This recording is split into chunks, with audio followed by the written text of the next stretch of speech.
First question ये communication का है, तो ये चैप्टर अगर पढ़ा हुआ होगा तो उससे रिलेट हो जा रहा होगा। ठीक है, फार्मूले जैसा ही है।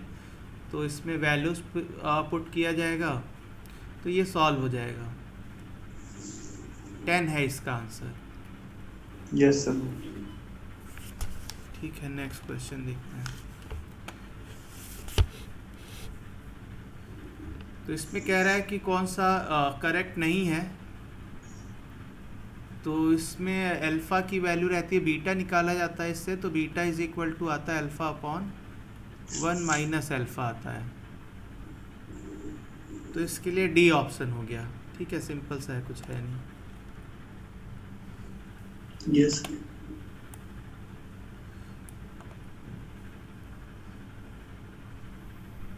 A particle of charge q mass m is projected from a large distance towards another identical charged particle at rest with velocity v naught. Closest approach will be. तो इसमें क्या किया जाएगा?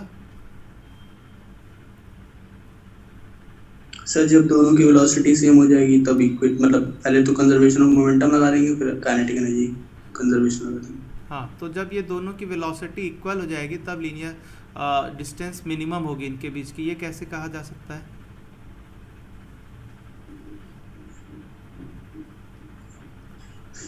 सर क्योंकि पहले वो रेस्ट पे है ना। हाँ, पहले रेस्ट, अगर वो पहले नहीं रेस्ट पे होता तब भी ये रहता क्लोजेस्ट डिस्टेंस के टाइम पे ना, दोनों की वेलोसिटी इक्वल ही होती। तो ऐसा क्यों होगा? हाँ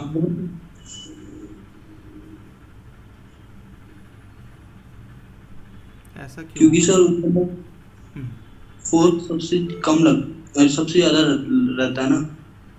तो चार्ज फोर्स ज़्यादा ही होगा, डिस्टेंस मिनिमम होगी, तो वेलोसिटी क्यों इक्वल होगी? दोनों की वेलोसिटी क्यों इक्वल होगी?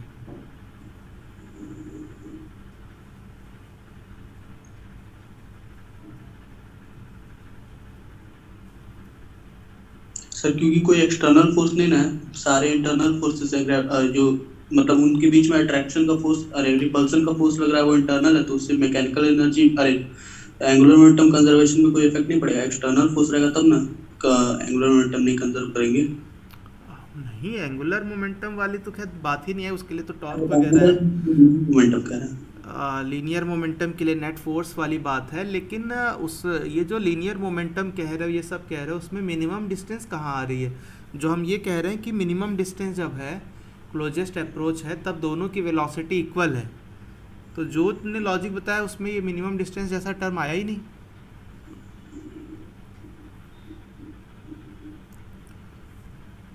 तो देखो, इसके लिए लॉजिक क्या हो सकता है? जैसे मान लेते हैं कि एक पहला पार्ट के लिए कुछ दूर मूव किया है, वो डिस्टेंस जैसे शुरू में ये पार्टिकल कहीं पर रहा होगा, वहाँ से अगर ये x1 चला है, दूसरा जो है वहाँ से अभी x2 डिस्टेंस पर अगर है, तो इनके बीच की जो डिस्टेंस होगी x अगर हम लिखेंगे तो वो वैल्यू होगी x2 माइनस x1। ये क्लियर है? बताओ। Yes sir.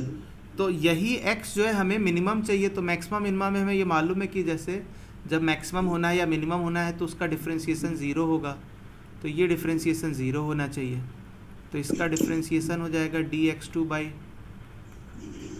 dt minus dx1 by dt। इसको ज़ीरो करना है तो एक्चुअल में ये एक तरह से v2 माइनस v1 जैसा है। तो इससे रिजल्ट आ रहा है कि दोनों की वेलोसिटी इक्वल होनी चाहिए। तो चाहे कहीं पर क्वेश्चन में मिनिमम डिस्टेंस पूछा जा रहा हो, मैक्सिमम डिस्टेंस पूछा जा रहा हो, ठीक है, उसके लिए ये कंडीशन होगी। बात समझ आई है? हाँ सर समझ। ठीक है, अब मोमेंटम कंजर्वेशन वाली एक इक्वेशन होगी। तो एक मास रेस्ट पर था शुरू में, तो एक के लिए अगर हम लोग ये कहें कि लीनियर मोमेंटम, तो बाद वाला लीनियर मोमेंटम लिखें तो एम वी, दोनों के लिए वी बाद की वेलोसिटी मान लिया, और शुरू में हो गया M V not plus zero, तो वी की वैल्यू हो गई V not by to.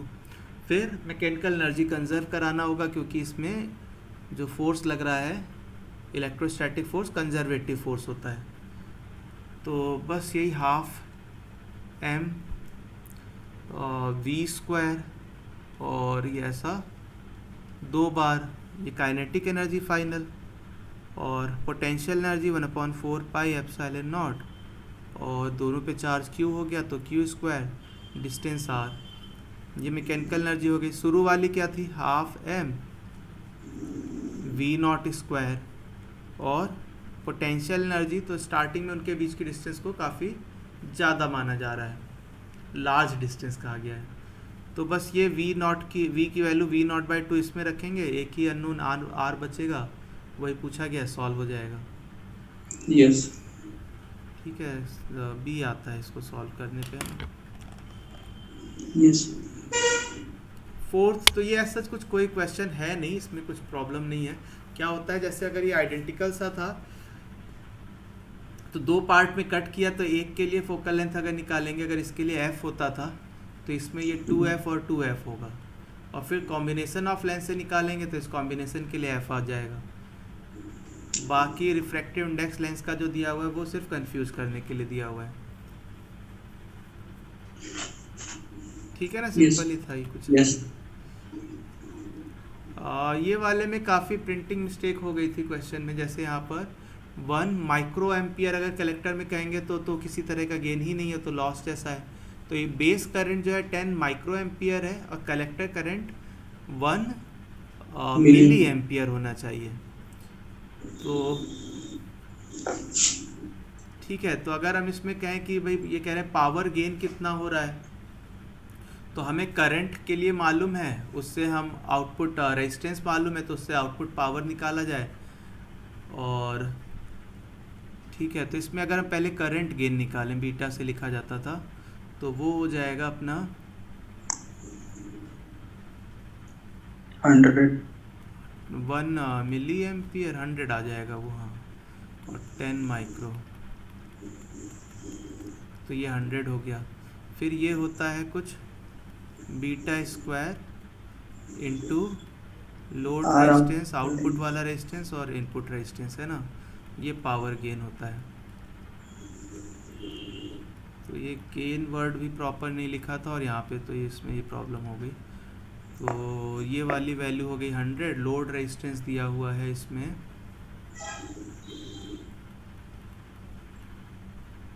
1 kilo ohm, और इधर की जो रेजिस्टेंस है उसके लिए क्या है कि इसमें जो चेंज हुआ है वोल्टेज का वो 0.02 है, और करंट में चेंज जो है 10 माइक्रो एम्पियर से। ठीक है, इसको सॉल्व करेंगे तो इसमें आंसर मिल जाएगा 5 × 10 पर। आसान था, बस ये है कि सर ये 1 माइक्रो एम्पियर किया था, कोई रिजल्ट ही मैच कर रहा था। हाँ, अब गड़बड़ हो गया, मैं नहीं बनाया था, अब चेक करते टाइम पे प्रिंटिंग मिस्टेक देख नहीं पाए, रह गया वो। इसका आंसर जो है बी आएगा, और बी क्या एग्जैक्टली 3.5 नहीं, अप्रॉक्सीमेट सा है, वो अप्रॉक्स आ रहा था। हाँ लेकिन इसका भी आंसर गलत दिया। हाँ, इसका आंसर जो शायद ये बताया हुआ है ना, गड़बड़ है, जल्दी जल्दी में हो गया। तो इसमें क्या होता है, ये जो टेंजेंट गैल्वेनोमीटर कैसे काम कर रहा होता है? सर मैग्नेटिक फील्ड, जो horizontal component of earth magnetic field जो होता है, उससे जो डिफ्लेक्शन प्रोड्यूस। हाँ, तो ये अर्थ का मैग्नेटिक फील्ड है, ये हॉरिजॉन्टल कंपोनेंट हुआ, तो इसी में जो है ऐसा एक जैसा क्या रहता है, ऐसा कॉइल बनाकर रखते हैं। ठीक है, मैग्नेटिक निडल जो है पहले ये अर्थ का जो मैग्नेटिक फील्ड है उस डायरेक्शन में, फिर क्या है कि इस कॉइल में जब करंट फ्लो होती है तो उस करंट की वजह से करंट कैरिंग लूप का मैग्नेटिक फील्ड उस तरह का मैग्नेटिक फील्ड आता है, तो कॉइल जो है जो नेट मैग्नेटिक फील्ड है उस डायरेक्शन में आती है। तो जितना डिफ्लेक्ट हुई वो एंगल थीटा लिख रहे होते हैं, तो उसमें tan थीटा जो होता है, ये जो मैग्नेटिक फील्ड कॉइल से प्रोड्यूस हुआ डिवाइडेड बाय अर्थ का मैग्नेटिक फील्ड, हॉरिजॉन्टल प्लेन में ही पूरा रखा रहता है, तो हॉरिजॉन्टल कंपोनेंट, तो ये जो बी कॉइल से आया वो कितना रहता है, बी एच tan थीटा। तो ये बी जो है ये लिखा जाएगा, सर्कुलर कॉइल होती है तो μ0/2 I/r। अब इसमें क्या कई सारे टर्म्स हैं, तो NI/r, और इधर की ओर B H tan theta.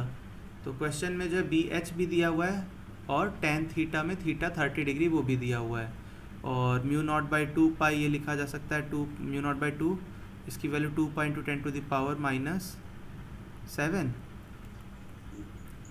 Yes, n की वैल्यू 5। आई करंट इसमें देखा जाए तो 3 और 3 वोल्ट के ये हो गया 6 वोल्ट, और रेजिस्टेंस अगर देखा जाएगा तो ये 5 ओम तो रेजिस्टेंस ऐसे दिख रहा है, और प्लस प्लस इसका जो भी रेजिस्टेंस है एक्स मान लो, आर मान लो, एक्स मान लो, ठीक है। और इधर ये वैल्यू पुट कर देना है 5 इंटू 10⁻⁵ और 1030।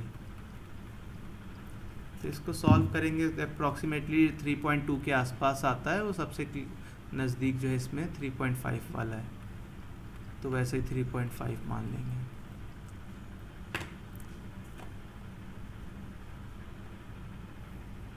ठीक है, इसमें आंसर गलत दिया हुआ था।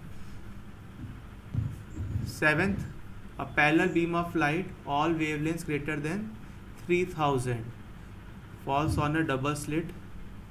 In a Young's double slit experiment, it is observed that wavelength 3600 and 6000 are absent at a distance 31.5 millimeter from the position of central maxima. तो मिसिंग मतलब है, तो इसमें क्या कहा जाए, पोजीशन ऑफ डार्कनेस है ना। क्या फार्मूला होता है इसमें? Sir X lambda D by small D, N lambda D by small D. तो वो तो ब्राइटनेस के लिए होता है ना, डार्कनेस के लिए 2n minus 1 by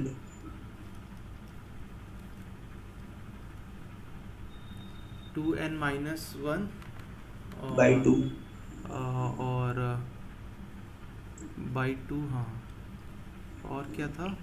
lambda D by small D.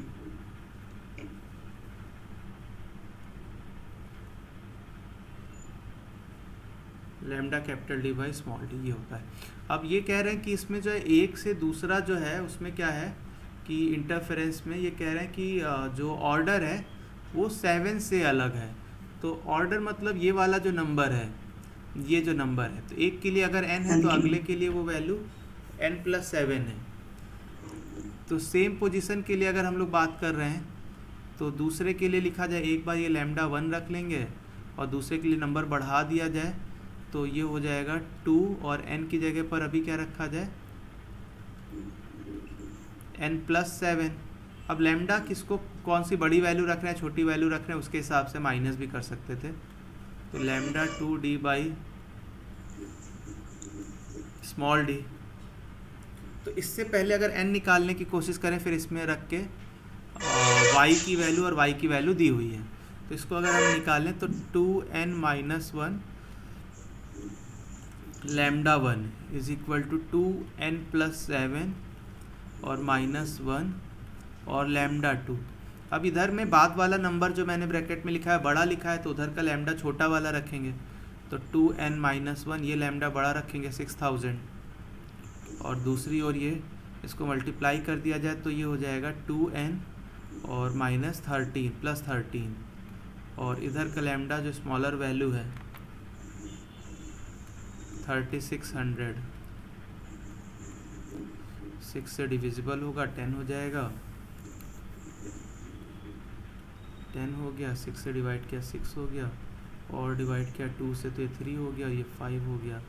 अब मल्टीप्लाई किया तो ये हो गया 10n-5 इज इक्वल टू 3 से मल्टीप्लाई किया तो 6n+39 इधर आ गया, ये हो गया 4n इज इक्वल टू 44। तो n की वैल्यू आ गई इसमें 11, n की वैल्यू 11 रखा है यहाँ पे। तो पहले वाले से निकालते हैं, तो ये जो है ये दिया हुआ था कहाँ पे, 31.5 mm,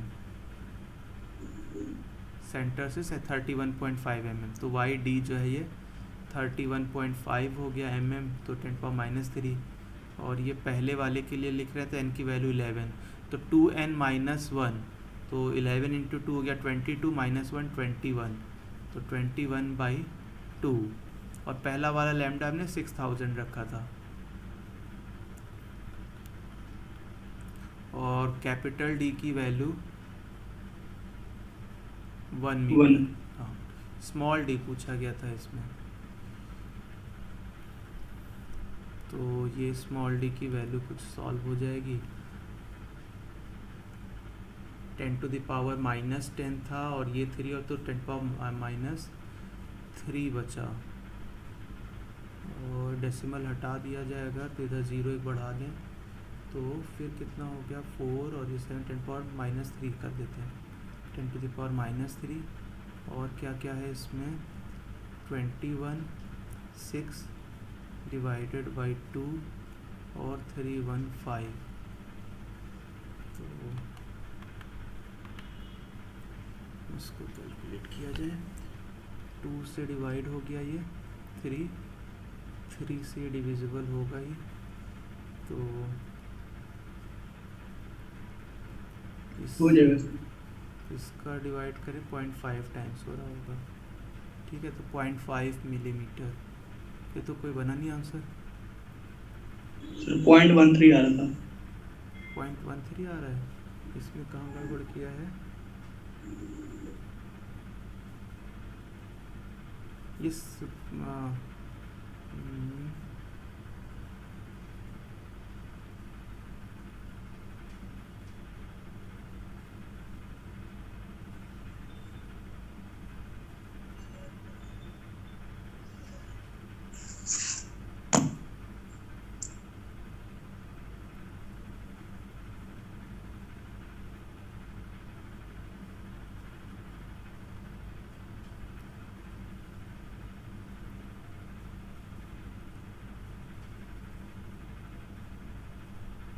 31.5 mm था 7 से डिविजिबल है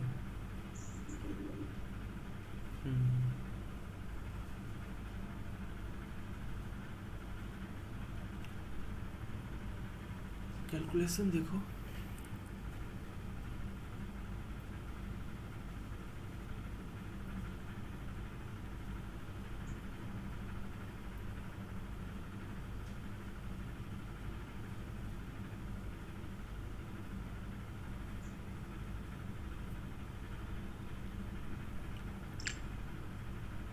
सर या फिर निकालते ही क्यों डायरेक्ट n1 n2 रख के उसको माइनस करके 7 के बराबर n1 n2 रख के फिर सर ये जो n+7 रखे हैं हाँ हाँ वहाँ पे सर n1 एक में रख देते एक में n2 रख देते और सर n1 n2 को मतलब एक सब्जेक्ट बना देते और फिर माइनस करके 7 के बराबर कर देते हाँ एक ही बात है मतलब अगर हम ये कह दें कि वाई डी जो लिखा जा रहा है ऊपर ऊपर माइनस करते तो n निकालते तो फिर वहाँ ज़्यादा टाइम लगता नहीं तो माइनस किया जाए तो कैसे कैसे क्या किया जाए सर जैसे y0 d by λ1 d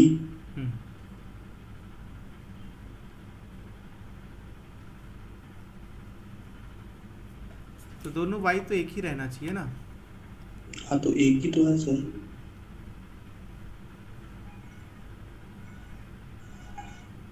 n को सब्जेक्ट बनाएंगे सर नहीं समझ पाया क्या करने के कह रहे हो सर जैसे n है ना सर हाँ उसमें फॉर्मूले में तो n को मतलब अकेला कर दें और बाकी सबको एक साथ कर दें और n1 एक बार n1 ले लेंगे एक बार और λ1 ले लेंगे एक बार n2 ले लेंगे λ2 ले लेंगे और माइनस करके 7 के बराबर कर देंगे हाँ एक ही बात है वही एक तरह से किया हुआ है ठीक है इधर का तुम कह रहे हो इस नंबर को अगर मैंने n1 देखा होता इसको n2 देखा होता और फिर इससे इधर क्यों लिख रहे होते तो 2n1 माइनस 1 और माइनस बल्कि वो कौन सा बड़ा नंबर है कौन सा छोटा है वो देखने वाली बात है मैंने जैसा लिखा उसके हिसाब से कहा जाए तो मैं उधर का नंबर बड़ा लिख रहा था तो वैसा लिख देता हूँ तो 2n2 माइनस 1 और minus 2n1 minus 1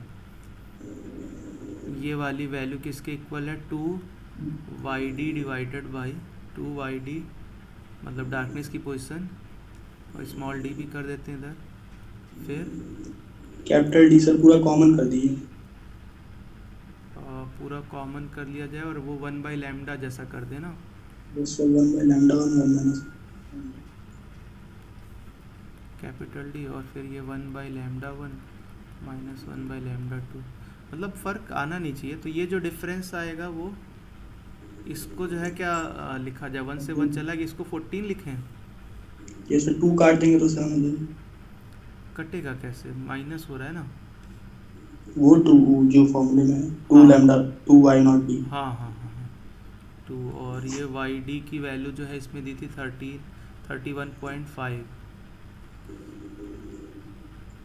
capital D 1 था, स्मॉल डी की वैल्यू पता करना था, और ये फिर 1/λ1 माइनस 1/λ2, तो 1/λ1, तो ये छोटी वैल्यू रखा जाए 36। 2400 upon 3600 into 600.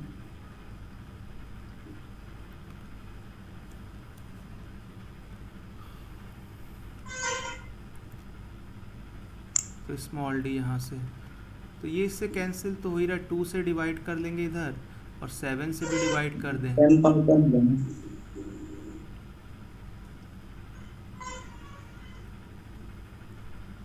तो स्मॉल डी की वैल्यू कितनी आ गई यहाँ से, 3600 इंटू 6000 डिवाइडेड बाई इसका डिफरेंस होगा कितना, 2400.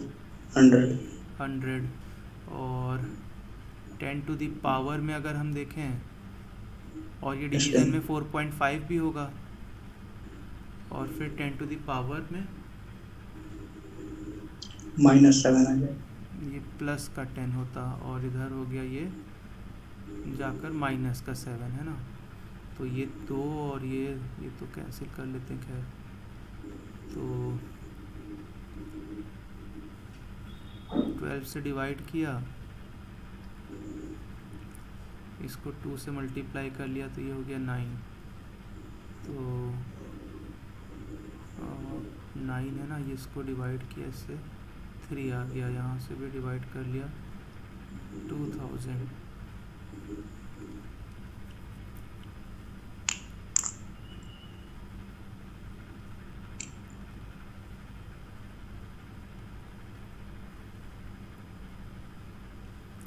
कुछ मिस्टेक किया क्या इसमें, डिवाइड बाय 3.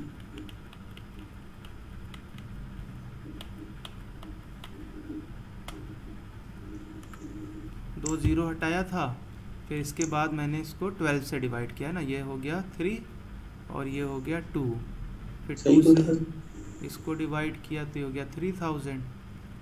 अब इसको जो है इसमें मैंने क्या किया, 1.5 से डिवाइड किया एक तरह से, तो ये हो गया 2 और ये 1.5 से 3 टाइम्स, तो ये 3 से हो गया 1000।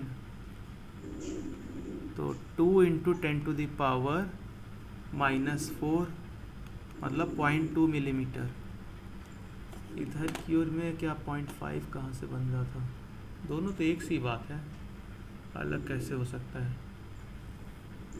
सर वो n निकालने में शायद हम लोग गलती कर दी, मतलब वो n निकाल पॉपुलेशन इंटेंसिव हो गया। अच्छा, सर कैलकुलेशन रहने दीजिए, हो जाएगा ये। कैलकुलेशन में कहाँ गलत हो रहा है सर कैलकुलेशन रहने दीजिए सर, कर लेंगे हम बस, मतलब बस। अब कॉन्सेप्ट समझ आ गया। वाई एक पोजीशन रखा है और वो जो नंबर दिया था n एक है, अगला 7 है, बस उसको डिफरेंस लिखा। कैलकुलेशन में देख के सही कैलकुलेशन डाल दूंगा इसमें।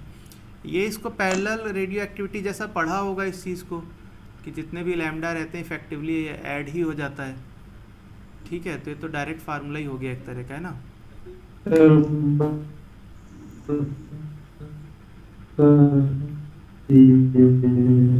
आवाज़ क्लियर नहीं आ रही है। जैसे A है वो डिसइंटीग्रेट होकर B बना सकता है, B1 into B3।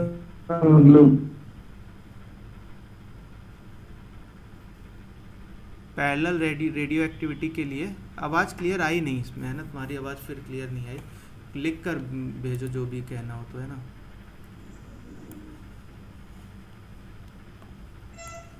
Yes sir, हो जाएगा। ये सीधे अगर पढ़ा होगा पैरेलल रेडियो एक्टिविटी करके तो सीधे ये रिजल्ट आया होगा ऐसे, है ना।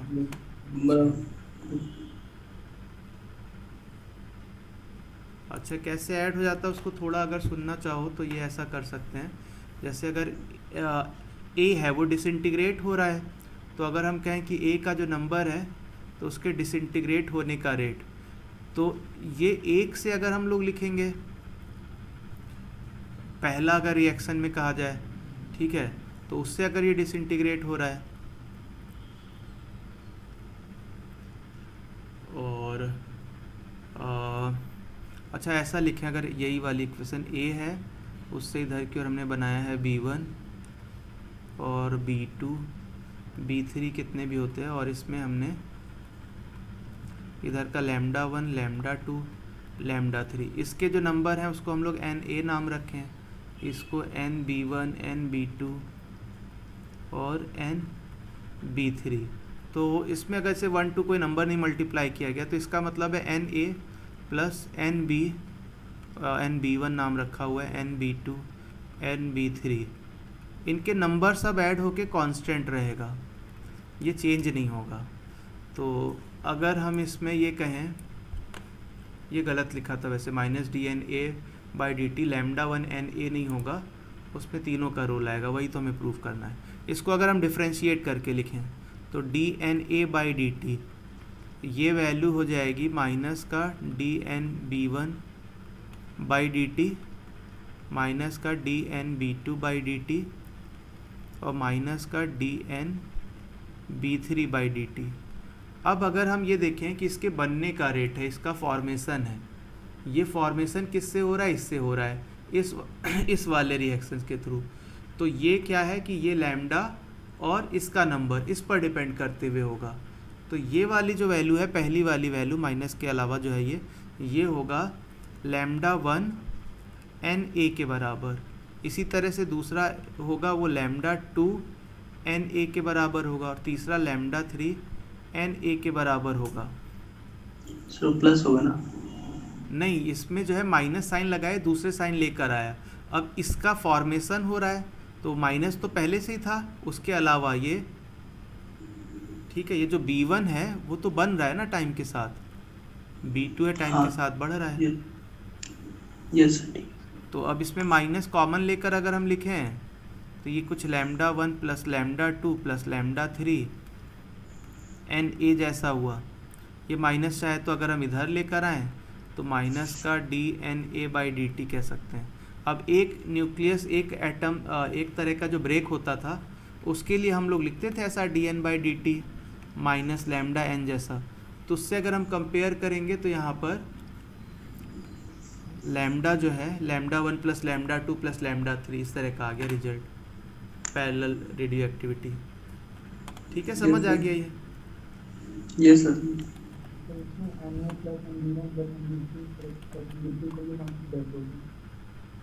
फिर से बोला, आवाज़ बहुत धीरे आई।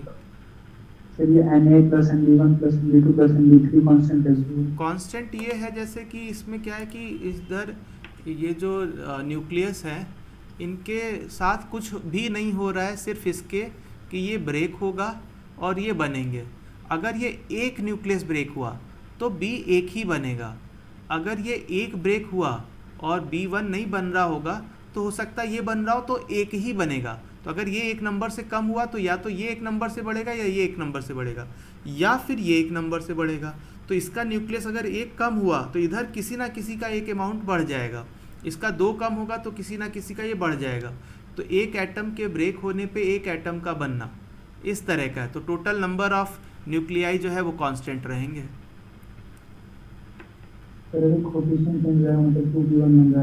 तब ये नहीं रहता। ऐसे कई बार ऐसे बोले कि भाई ये एक ब्रेक होता है और ये जो बन रहा है ये दो एटम्स जैसे बन रहा है, तो उस नंबर को भी इसमें इन्वॉल्व करके लिखा जा रहा होता है।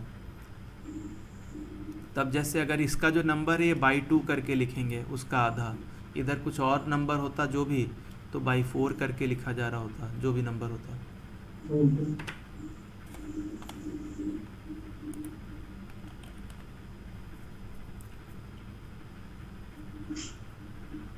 Thin wall cylindrical metal vessel. अभी ये मीटिंग इसी पर ही दोबारा से स्टार्ट कर लेंगे, इसी लिंक पे अभी बंद हो जाएगी। तो cylindrical metal vessel contains a liquid if vessel and its contents now heated। अभी क्या है कि जितना लिक्विड है वो अमाउंट वही रहेगा, चाहे उसका वॉल्यूम घटे या बढ़े। अमाउंट का मतलब मास से कह रहे हैं, तो उसका जितना वेट है वो वही रहेगा।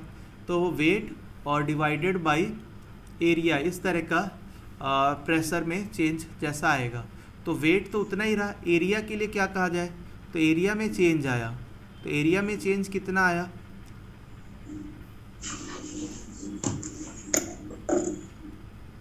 तो ये जो है एरिया यहाँ से अगर हम कहें डेल्टा ए बाई ए, तो ये वैल्यू हो जाएगी बीटा, जो कि 2 टाइम्स अल्फ़ा होता है, और डेल्टा थीटा जो है वो 10 के बराबर है।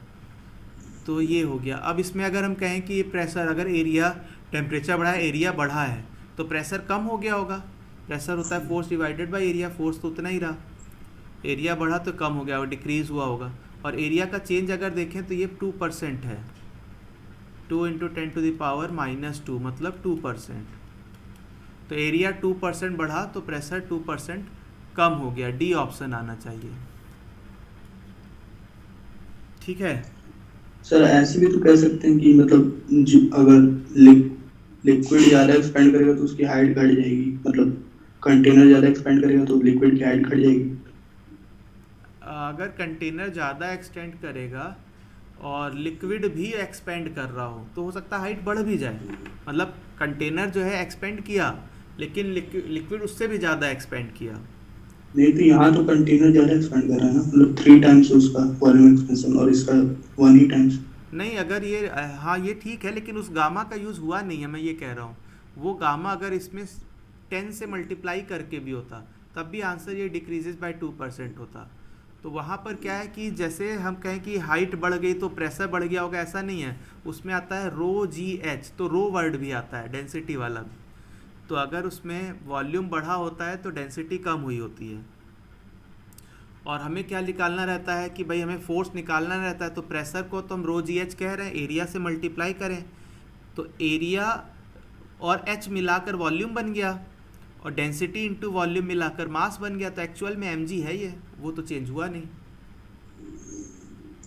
तो सर वहाँ पे भी तो डेंसिटी लिखेंगे तो सॉलिड मतलब जो बॉडी है उसकी भी जो लिक्विड की भी तो डेंसिटी चेंज होगी। हाँ देखो, लिक्विड की डेंसिटी g और लिक्विड की हाइट, ये लिक्विड की वजह से प्रेशर, और फोर्स निकालें अगर हम तो इंटू एरिया कहा जाए, एरिया बेस एरिया जितना भी हो, कंटेनर का कह लो इसको, है ना। तो ये एरिया इंटू हाइट, क्या वॉल्यूम नहीं कहेंगे लिक्विड का? Yes sir. और volume into density of liquid तो मास ऑफ लिक्विड। तो ये फोर्स नहीं बदलना है, बात समझ आइए। यस। और अब अगर प्रेशर के लिए लिखें तो फोर्स डिवाइडेड बाय एरिया होता था। तो वो एरिया में मैंने कहा कि भाई 2% का इंक्रीज हुआ है, तो प्रेशर 2% से डिक्रीज हो गया होगा। बोलो। मास कहाँ कांस्टेंट है? मास जो लिक्विड का है वो कांस्टेंट है, जितना लिक्विड है उतना ही है। डेंसिटी चेंज होगी तो चेंज होगा ना? नहीं, मास नहीं चेंज होता, हीट करने से मास नहीं चेंज होगा। डेंसिटी चेंज हो, वॉल्यूम चेंज हो, लेकिन मास वही रहेगा। यस।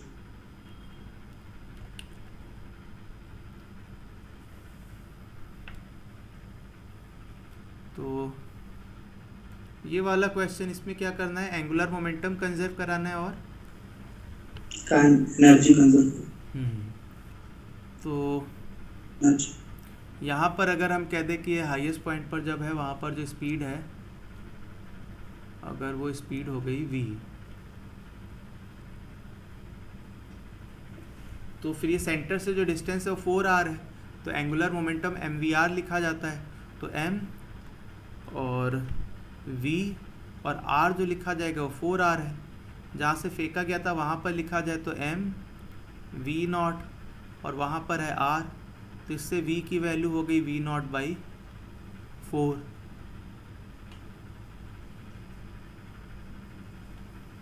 अब मैकेनिकल एनर्जी कंजर्व करा दिया जाए ना, तो माइनस का g/m/r, ये gravitational potential energy. Kinetic energy half m v0², ये शुरू में है, अच्छा बाद वाला पहले लिखना चाहिए था, खैर। और बाद में क्या, -gmem/4r और प्लस हाफ m, और ये जो v था वो v0/4 है। इसको हम लोग लिख लेते हैं कैपिटल R से मल्टीप्लाई डिवाइड करके, तो gme/r² स्मॉल g हो जाएगा, तो माइनस का mg r के बराबर है। अच्छा m स्मॉल m हर जगह से कैंसिल भी होता, खैर half M V not square, और ये माइनस का एम जी आर बाई 4 के बराबर है, हाफ एम, और वी स्क्वायर हो गया वी नॉट स्क्वायर बाई 16। हो जाएगा। ठीक है, इसका सी आंसर आता है ना। यस कर लीजिए। क्या हो गया ना ये? यस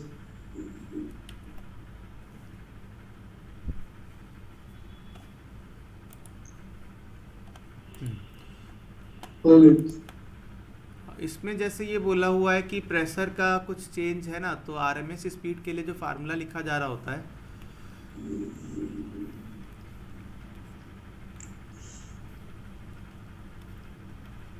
ये लिख सकते हैं। तो इसमें क्या है कि प्रेशर का कोई रोल नहीं है, टेम्परेचर एक ही दिया हुआ है, तो जो भी बचा ये मोलर मास है, तो एक ही हाइड्रोजन है और एक हीलियम है, एक के लिए 2 और एक के लिए 4।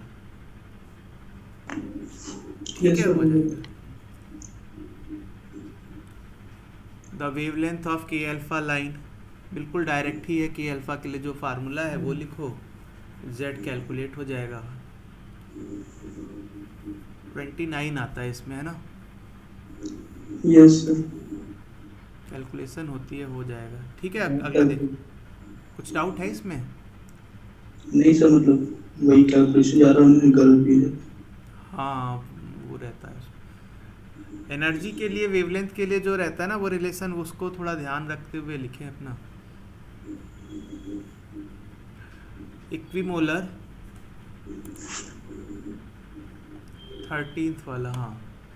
तो इसमें जो है कह रहे हैं इसमें क्या सडनली कंप्रेस किया गया। सडनली कंप्रेस मतलब एडियाबैटिक प्रोसेस, उसके लिए हमें फिर गामा चाहिए। तो गामा मिक्सचर का निकालने के लिए क्या तरीका होता है? Sir n equivalent upon gamma equivalent -1। फिर से क्या होता है? Total number of moles upon gamma -1। हाँ, तो जैसे अगर करें इक्विमोलर है तो एक के लिए n है, दूसरे के लिए भी n है, डिवाइडेड बाय गामा मिक्सचर और -1। ठीक है, और ये किसके लिए होगा? एक के लिए n1 हो गया divided by gamma 1 -1 plus n2 divided by gamma 2 -1, इसी तरह का ना ये। यस। तो गामा मिक्सचर के लिए निकालना है हमें -1, ये n, और पहला जो है, पहला इसमें क्या दिया हुआ है? मोनोएटॉमिक। ठीक है,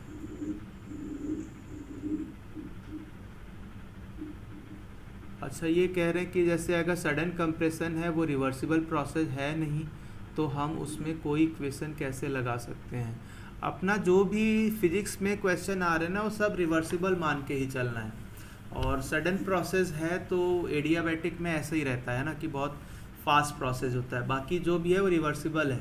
मतलब एक तरह का आइडियल सी कंडीशन ही लगा रहे हैं उसमें, अगर कुछ और मानेंगे तो फिर नहीं उसको सॉल्व किया जा सकता है। ठीक है,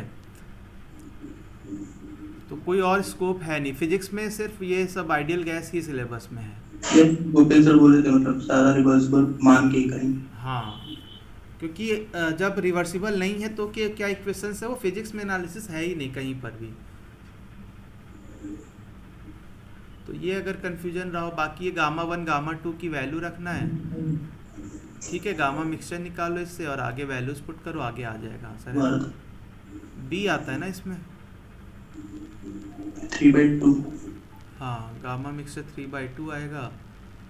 और टेम्परेचर के लिए बोला जा रहा है फाइनल टेम्परेचर और इनिशियल टेम्परेचर, है ना? ठीक है, आगे देखते हैं।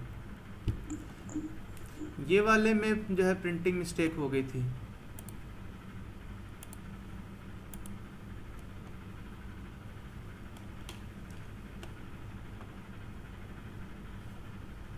Recording in progress.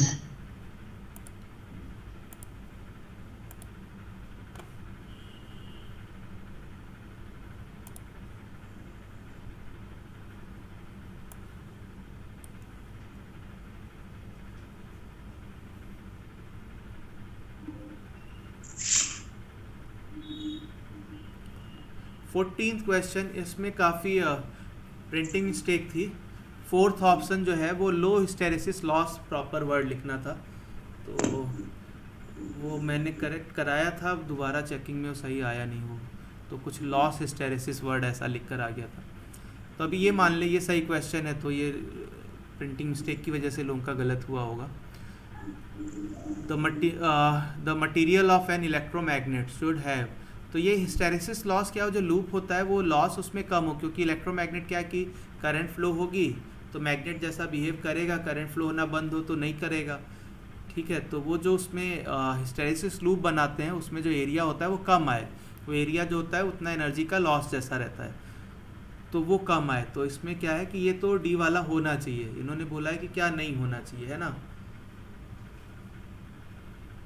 सर ये बी वाला क्यों होना चाहिए, मतलब high value of saturation voltage, मतलब वो जो मैग्नेटाइज हो वो ज़्यादा हो, जब करंट फ्लो होगी उसमें मैग्नेटाइजेशन होगा तो वो बड़ी वैल्यू तक पहुँचे, तो ये सैचुरेशन वाली वैल्यू तक पहुँच रहा है वो ज़्यादा हो, तो उससे उसका एरिया तो बढ़ेगा ना। नहीं वो तो एरिया बढ़ने में यूज़ हो रहा होगा, लेकिन वो एरिया ना बढ़े वो रिक्वायर्ड है। उसका पर्पस क्या है कि वो मैग्नेट तो बने ना करंट फ्लो होने पे, इलेक्ट्रोमैग्नेट है तो वो कितना बड़ा मैग्नेटिक मोमेंट ला रहा है वो तो इस सैचुरेशन वाली वैल्यू पर डिपेंड कर ही रहा है। अब इसके साथ साथ हमें चाहिए कि एरिया कम हो, हाँ, तो ये जो बाकी जो कोएर्सिविटी और रिटेंटिविटी होती है ये वाली वैल्यूज कम करके एरिया एथिन बनाना है हमें इसमें इलेक्ट्रोमैग्नेट के लिए।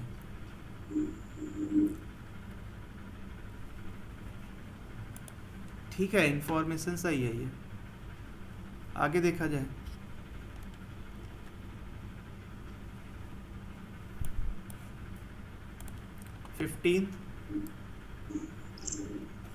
सॉल्व हुआ ये? Yes sir, F radial by 2 का। तो ये पहले ही सॉल्व किया होगा ना इस तरह के क्वेश्चन? यस सर, वो पूरा सेंटर ऑफ मास। अच्छा, एक ऐसे रिंग अगर ओमेगा से रोटेट हो रही है इसमें टेंशन निकालना हो, इसमें टेंशन कितना आता है? Sir F radial by 2 pi.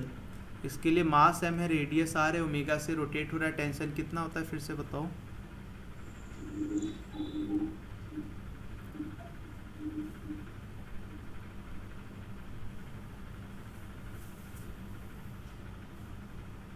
F radial sir M R omega square by 2 pi. M R omega square by 2 pi, ऐसा? Yes sir. कैसे आता ये? सर एक तो मतलब ऐसे डायरेक्ट याद की थी, और एक टेंशन छोटे से पोर्शन पे टेंशन लेके फिर उसको रिजॉल्व करके। तो डायरेक्ट कैसे याद किए थे? फॉर्मूला रिजल्ट आगे याद पर। किया, हाँ हाँ, अच्छा। तो इसमें ये कर सकते हैं ना, इसमें जैसे अगर हमने हाफ पार्ट की एफबीडी को देखते हैं आधे के लिए, ये कई क्वेश्चन था मतलब, है ना, कभी डिस्कस हुआ है किसी डीपीपी वगैरह में। यस। तो आधे के लिए अगर हम देखते तो टेंशन ये जो इजीली ऐड हो जाता, 2t के बराबर फोर्स होता, और ये जो है एम नेट फोर्स हो जाता, mass into acceleration of centre of मास होता। तो ये जो हाफ पार्ट है वो भी सर्कुलर मोशन कर रहा होता है, इसका सेंटर ऑफ मास कहाँ होता है? 2r/पाई पे। तो m दैट इज m/2 आधी रिंग हो गई है, r दैट इज 2r/पाई सेंटर ऑफ मास वाली पोजीशन, और omega square mr omega square. तो इससे जो है वैल्यू कैलकुलेट हो गई, यही टेंशन हो गया। अब यहाँ पर क्यों डिस्कस कर रहे हैं, इस वाले में भी क्या करें, अगर आधे आर्क को हम ले लें, अगर हम इस आधे आर्क को ले लें तो इसमें क्या होगा, आधे के लिए देखा जाए तो टेंशन ये हो गया t और t, और इतने पार्ट पे जो मैग्नेटिक फोर्स लगेगा आधे पे तो हो जाएगा I/B/L, L हो गया 2r के बराबर। तो इसमें जो 2t का टेंशन है ये I/B 2r के बराबर होगा, तो इससे टेंशन की वैल्यू I/B/R आ जाएगी, ए ऑप्शन आ जाएगा। बोलो कुछ कन्फ्यूजन है इसमें? No sir, no sir. A charged particle of mass m charge E moves in a circular path of radius r under the action of a constant magnetic field B acting perpendicular to the plane of its orbit. Bohr postulate is valid. Then radius of the path. हो गया ये। ये sir हो गया, तो वो direct formula.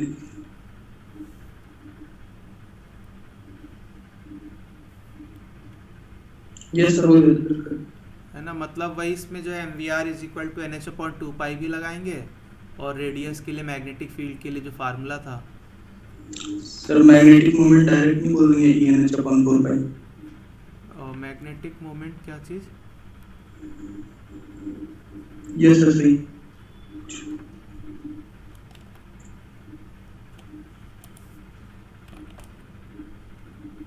Sir हो गया। 17th, a particle of charge q is placed at distance d from another particle b। एक डाइलेक्ट्रिक स्लैब रख दिया जाता है, तो electrostatic force on A due to B, इस पे क्या फर्क पड़ेगा? क्या कांस्टेंट। तो कैसे ये कांस्टेंट कैसे होगा? सर वो मीडियम लगाता है ना, जो फोर्स घटता है वो मीडियम से ना। बिल्कुल, तो वो जो भी फोर्स है, अच्छा घटता नहीं, वो हो सकता है बढ़ भी रहा हो। यस सर, वो पोलराइजेशन पर डिपेंड। हाँ, लेकिन जो ये force on A due to be, उसको मीडियम से फ़र्क नहीं पड़ता, मीडियम के होने ना होने पे वो दोनों पे एक ही तरह का फोर्स लगा रहा होता है। ठीक है, तो ये रिमेन्स कांस्टेंट ही रहेगा। प्लैंक कांस्टेंट, तो इसमें जो फोर्स लिखा जाएगा, फोर्स एक्टिंग ऑन इलेक्ट्रॉन, वो फोर्स कितना होगा? n²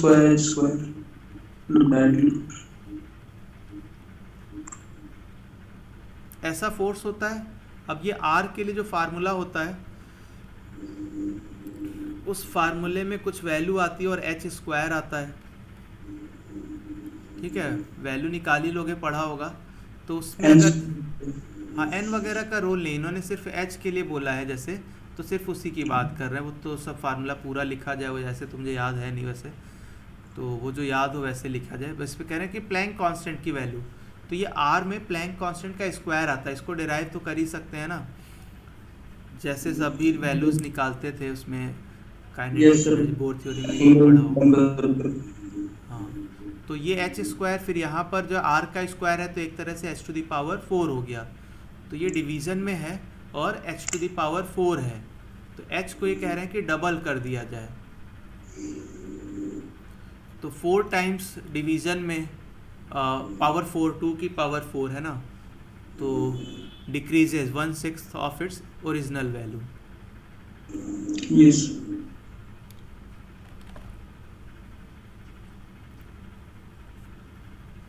तो ये काफ़ी सिंपल सा है। इसमें क्या है कि यहाँ पर ये जो है इस पे इंसिडेंट हो रहा है, ये नियरली 90 डिग्री एंगल हो गया। फोर्स तो सेम ही रहेगा ना, फोर्स सेम नहीं रहेगा, फोर्स किस तरह से बदल रहा होगा? फोर्स जो है कह रहे हैं nth ऑर्बिट इसलिए बदल रहा होगा फोर्स, क्योंकि ये r की वैल्यू बदल जाएगी। r की वैल्यू जो है वो चेंज हो जाएगी h पर डिपेंड करते हुए। इलेक्ट्रोस्टैटिक फोर्स h पर इस तरह से डिपेंड करेगा कि h की वैल्यू पर डिपेंड करते हुए r की वैल्यू आएगी। तो हम जो nth ऑर्बिट कह रहे हैं, वो nth ऑर्बिट कोई x सेंटीमीटर पर होगा कि y सेंटीमीटर पर होगा, उसमें प्लैंक कांस्टेंट का रोल है। तो प्लैंक कांस्टेंट पर डिपेंड करते हुए nth ऑर्बिट की रेडियस होगी, तो nth ऑर्बिट में इलेक्ट्रॉन होने पर वो रेडियस पर डिपेंड करते हुए फोर्स होगा। यस।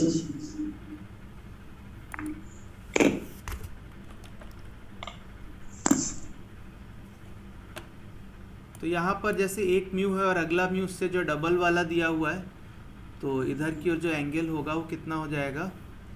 स्नेल्स लॉ लगाएंगे तो 30 डिग्री होगा।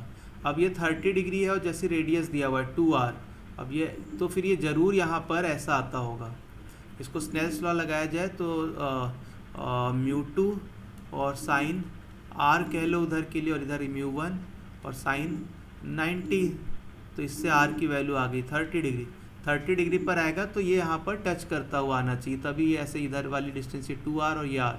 अब यहाँ पर अगर टच करते हुए आएगा तो फिर ये 30 डिग्री पर जाएगा नॉर्मल से, है ना, इधर की ओर वैसे एंगल 90 डिग्री और 30 डिग्री। तो यहाँ से आया, फिर ये ऐसे ही इस पर टेंजेंट जैसा निकलेगा और फिर ये टेंजेंट जैसा निकलेगा। तो ये हर जगह पर एक ही जैसा है। तो एक बार डेविएशन अगर देखा जाए तो इधर जा रहा था, अभी 30 मतलब 60 डिग्री डेविएट हुआ, तो अगला फिर 60 डिग्री डेविएट हुआ, फिर 60 डिग्री और फिर 60 डिग्री। तो इसमें 60 जो है 4 बार हो गया, 240 डिग्री आ जाएगा। ठीक है, समझ आ गया ये? सर ऐसे कैसे डायरेक्ट बोलेंगे, मतलब वहाँ पे टच ही करेगा? इसकी ज्योमेट्री से भाई, ऐसा एक ट्रायंगल है, अगर हम यहाँ पर एक ऐसा राइट एंगल सा ट्रायंगल बनाएं, यस सर, वो आर होगा और वो आर है ना,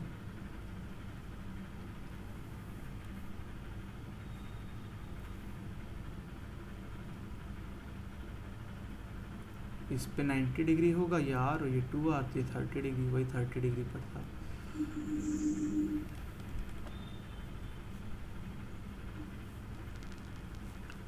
ये सॉल्व हुआ?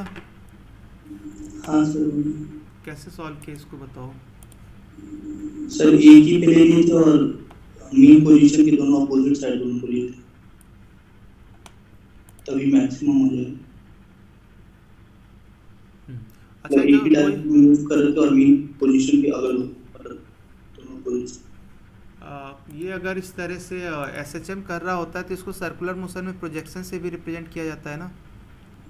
Yes sir.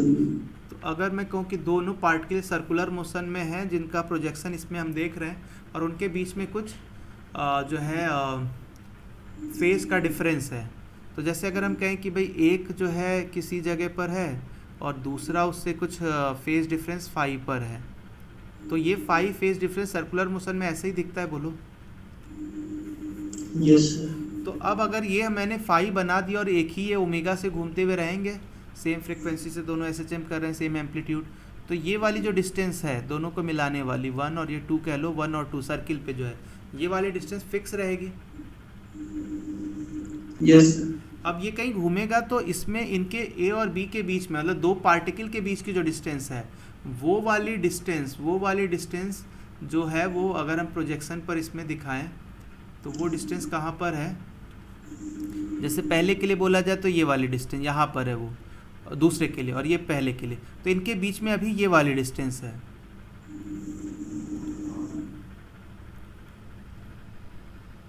ये इनके बीच की डिस्टेंस है। फिर अभी ये जब रोटेट होगा तो सोचो, ऐसा नहीं लग रहा है 1 और 2 को मिलाने वाली जो लाइन है उसका प्रोजेक्शन जैसा रिजल्ट आ रहा है, बोलो। यस। तो ये रिजल्ट मैक्सिमम कब होगा, जब ये जो लाइन है 1 और 2 को मिलाने वाली लाइन ये सीधी हो जाए।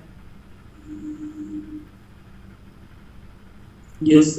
तो उस कंडीशन का अगर हम इसमें रिजल्ट जैसा बना दें, उस कंडीशन का जब ये दोनों लाइन एक दूसरे को मिलाने वाली लाइन ये सीधी हो जाए, उसको अगर हम ड्रॉ करें तो हमें कुछ ऐसा बनाना पड़ेगा कि एक ये दोनों जो हमने बनाए इनके बीच की डिस्टेंस ये सीधे हो गई और ये वाला एंगल फाई हो गया।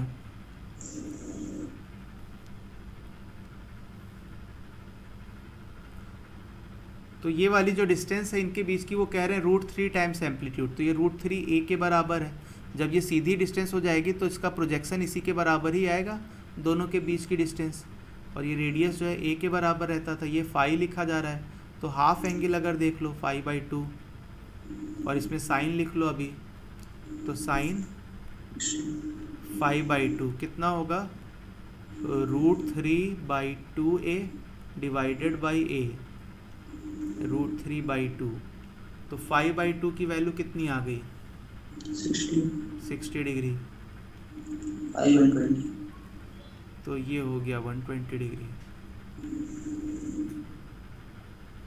ठीक है, इक्वेशन लिख के डिफरेंशिएट करके भी हो जाएगा, और इससे देखेंगे तो थोड़ा जल्दी थोड़ा ज़्यादा विजिबल रहेगा ना। ये हो गया ऐसे।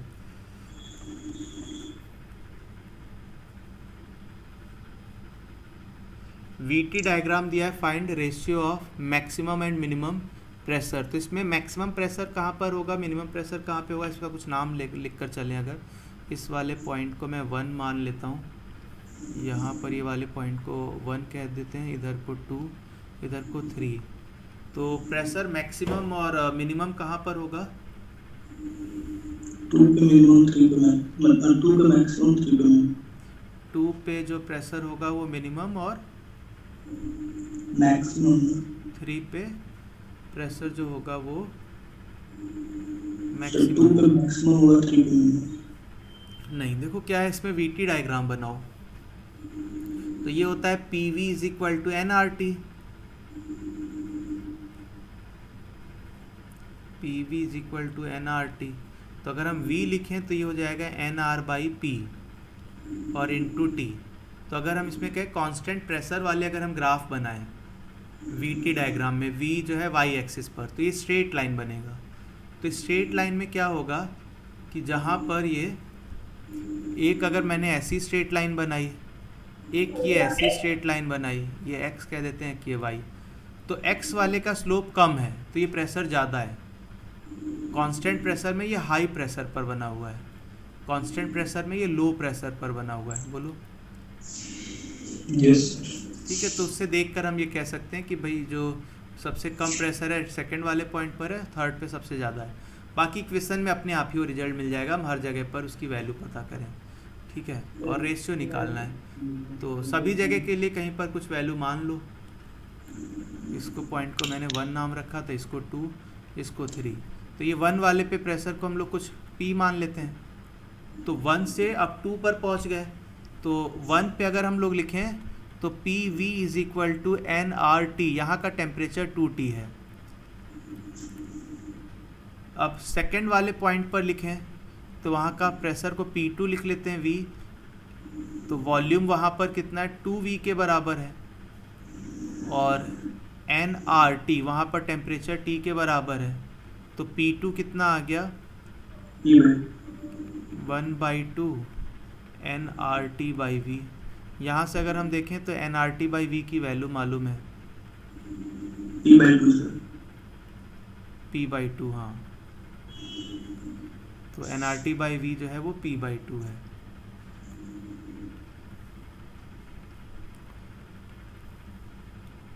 तो इधर ये हो गया P/4, तो 2 पे प्रेशर है P/4। 3 पे देखा जाए थर्ड वाले के लिए तो P3 और वॉल्यूम यहाँ पर है V is equal to N R T, यहाँ का टेम्परेचर जो है 4T है।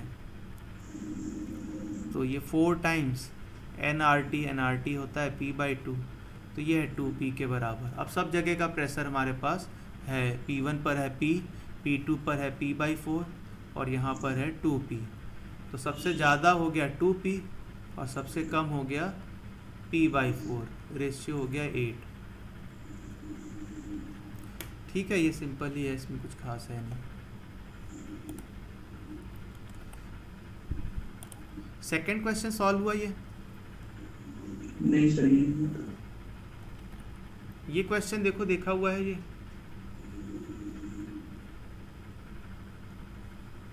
नहीं सर। इरोडो का क्वेश्चन है 13th वाला, तो इसको पहले बात कर लेते हैं। इसमें ये कह रहे हैं कि भाई एक पॉइंट ए है, मूव कर रहा है uniformly with velocity v। A point A moves uniformly with velocity v so that the vector v continuously aimed at point b। अब ये यूनिफॉर्मली का मतलब लगता है कि कांस्टेंट वेलोसिटी, वैसा नहीं है, सिर्फ मैग्नीट्यूड कांस्टेंट है, उसकी डायरेक्शन बदल रही है। डायरेक्शन को इन्होंने बोला है so that the vector v is continuously aimed at point b which in its turn moves rectilinearly and uniformly with velocity u, और u जो है v से कम है। एट इनिशियल मोमेंट v और u एक दूसरे के परपेंडिकुलर है और दोनों के बीच में सेपरेशन l के बराबर दिया है। कितनी देर में कैच कर लेगा ये पूछा गया है।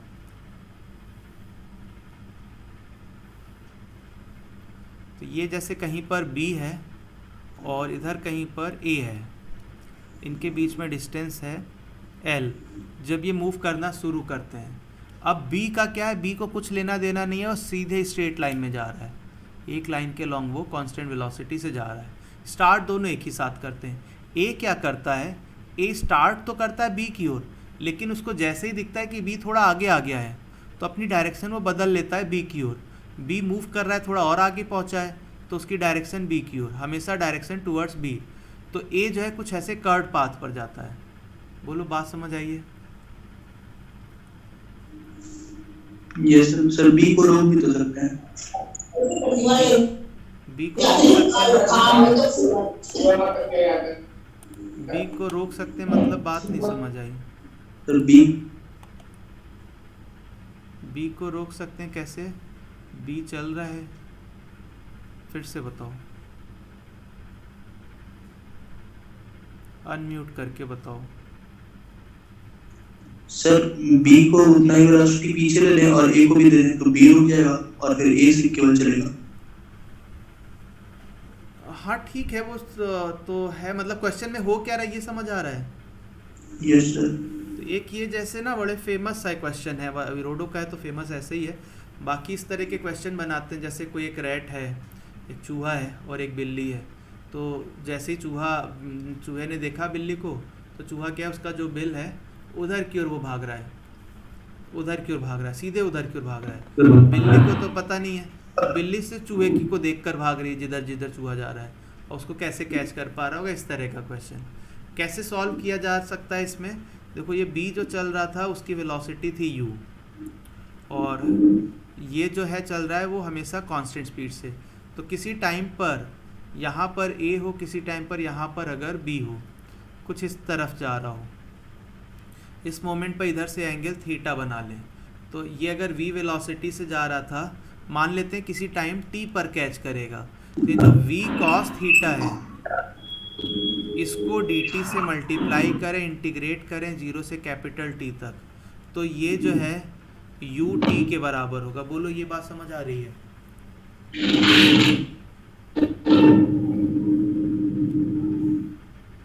ये जो v था इसका हॉरिजॉन्टल कंपोनेंट निकाला, हॉरिजॉन्टली दोनों एक ही जगह पर पहुंचे होंगे जब कैच किया होगा, तो ये u से ut तक आगे चला गया होगा। Yes sir. तो v cos थीटा dt,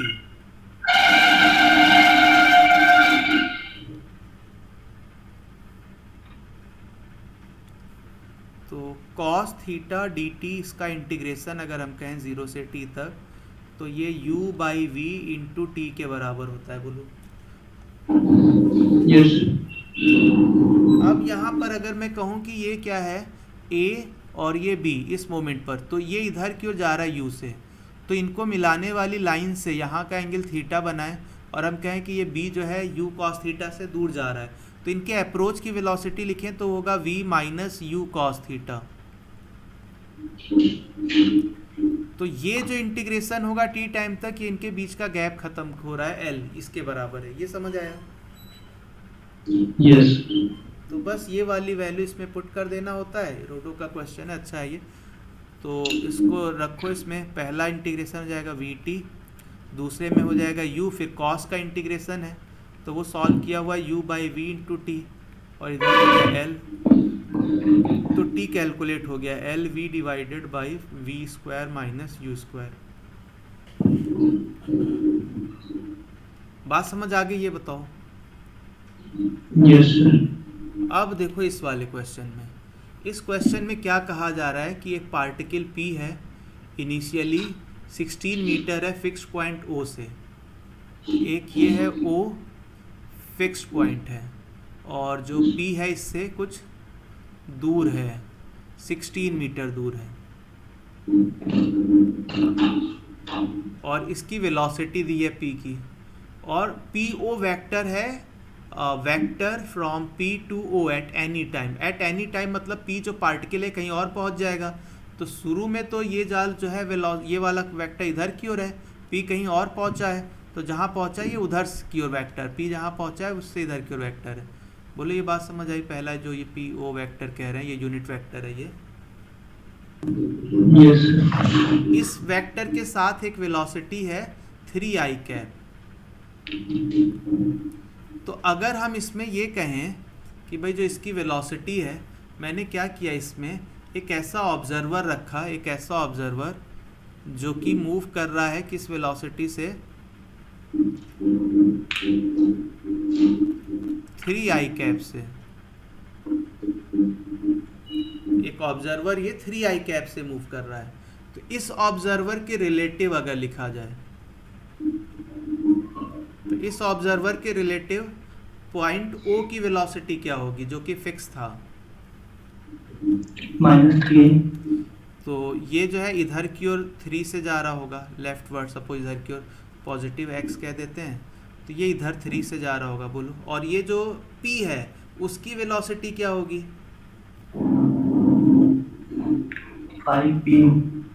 तो 5 हो जाएगी और हमेशा टुवर्ड्स o हो जाएगी।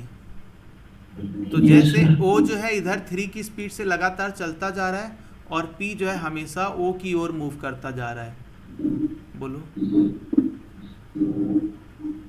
Yes.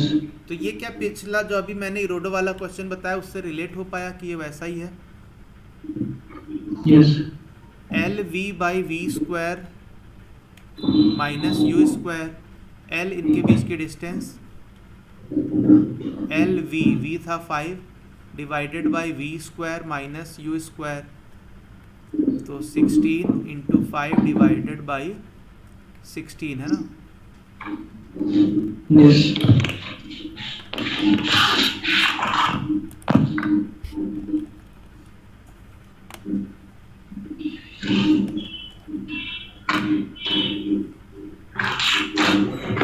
थर्ड, हाँ सही हो गया.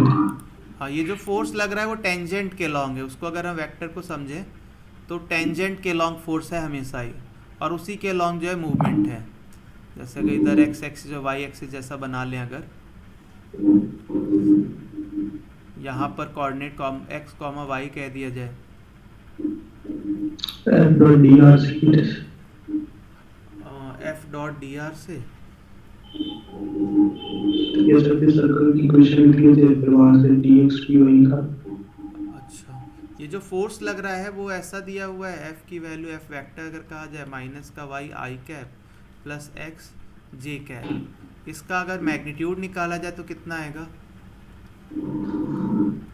√x² + y². और X square plus Y square क्या है यहाँ पर सर्किल की इक्वेशन से? 16. आर स्क्वायर है तो 16, ये हो गया 4 न्यूटन का फोर्स लग रहा है। इसकी डायरेक्शन देखो, अगर हम ये कहें कि भाई एक टेंजेंट वाला इधर हम वेक्टर जैसा डिफाइन करें, सपोज ये थीटा हो, इधर ये वाली डिस्टेंस y है और ये x है, ये थीटा है, तो इसमें अगर हम और कुछ देखें ये भी एंगल थीटा होगा। तो y की वैल्यू अगर हम लोग लिखें, ये फोर्स जो है 4 के बराबर है। मैंने टेंजेंट के लॉन्ग बना ही दिया, बाकी डायरेक्शन से देख लोगे तो वैसा ही रहेगा। इस फोर्स के लिए अगर हम कहें क्या लिखा जाए इसके लिए, डायरेक्शन कैसे पता किया जाए बताओ, क्या करें? Sir polar coordinate. Polar coordinate से देख लिया जाए, और टेन थीटा लिखने में तो यहाँ थीटा बना दिया है तो थोड़ा प्रॉब्लम है, फाई लिख लो। ये जो एफ वेक्टर उसकी डायरेक्शन के लिए टेन वैल्यू लिख रहे हैं, तो ये होता था Y component divided by X component, बोलो। यस. तो ये माइनस का एक्स बाई वाई जैसा है, कॉट थीटा जैसा है ये। यस. तो ये फाई की वैल्यू 90 प्लस थीटा हो गई। यस. तो इधर के ये वाला एंगल थीटा और ये 90 मैंने पहले टेंजेंट जैसा बना दिया था, टेंजेंट के लॉन्ग ही आया ये। फोर्स हमेशा टेंजेंट के लॉन्ग है, उसकी फिक्स वैल्यू है, और डिस्प्लेसमेंट तो हमेशा टेंजेंट के लॉन्ग ही रहेगा। तो फिर ये जिधर फोर्स है उधर ही डिस्प्लेसमेंट है। तो वर्क निकाला जाए तो फोर्स हो गया 4 और डिस्प्लेसमेंट हो गया 2 पाई आर।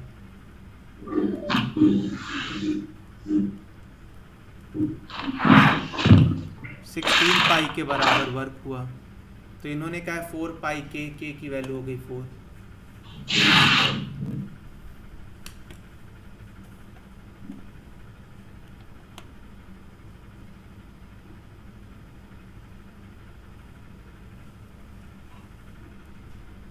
ठीक है, नेक्स्ट देखा जाए। ये सॉल्व हुआ 4। नो सर, ये नहीं सॉल्व हुआ था.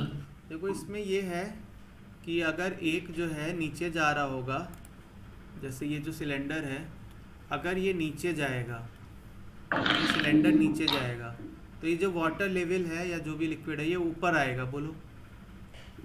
Yes sir.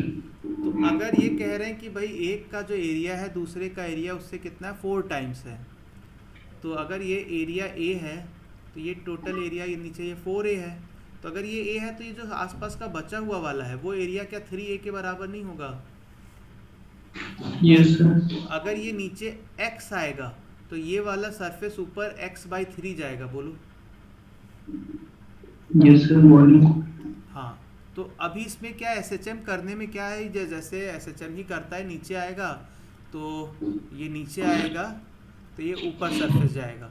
ये अगर डूब गया पूरा तब SHM नहीं करेगा, डूब गया तो एक्सेलरेशन कांस्टेंट वाला हिसाब बन जाएगा, बोलो। Yes sir. तो अगर ये नीचे मान लेते हैं कि A तक पॉसिबल है, ये A अगर नीचे आया तो ये जो वाटर लेवल या लिक्विड लेवल जो भी है वो A/3 ऊपर हुआ होगा, और ये डूबने तक ना हो तो ये जस्ट 8 सेंटीमीटर तक हुआ हो, तो इससे ये 4/3A की वैल्यू हो गई 8, तो A की वैल्यू आ गई 6 सेंटीमीटर का एम्पलीट्यूड इसका पॉसिबल है सिलेंडर का, 6 से कम तक, मैक्सिमम 6, बोलो। हाँ सर।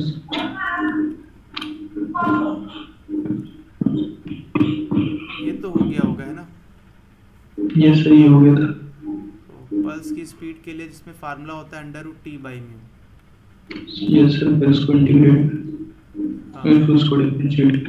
तो लोअर एंड से किसी x डिस्टेंस तक की बात करें तो x डिस्टेंस तक में टेंशन कितना हो जाएगा, वहाँ तक जितना मास हो जाता है, ठीक है। अब ये वाला मास हम लोग सबको स्मॉल m मान लेते हैं और उसके लिए लीनियर मास डेंसिटी कुछ म्यू मान लेते हैं, तो ये small m plus mu x into g और डिवाइडेड बाय म्यू, कुछ इस तरह का बना। Yes sir. तो इसको जो है हमने क्या किया, v² लिखा, तो m divided by mu into g हो गया प्लस xg हो गया। अब इसको डिफ्रेंशिएट कर दो विद रिस्पेक्ट टू x, तो ये हो जाएगा 2v dv/dx, पहला 0 हो गया, इधर हो जाएगा x का डिफ्रेंशिएशन g, और v dv/dx जो एक्सेलरेशन है g/2, g की वैल्यू 10 तो 5 हो गया।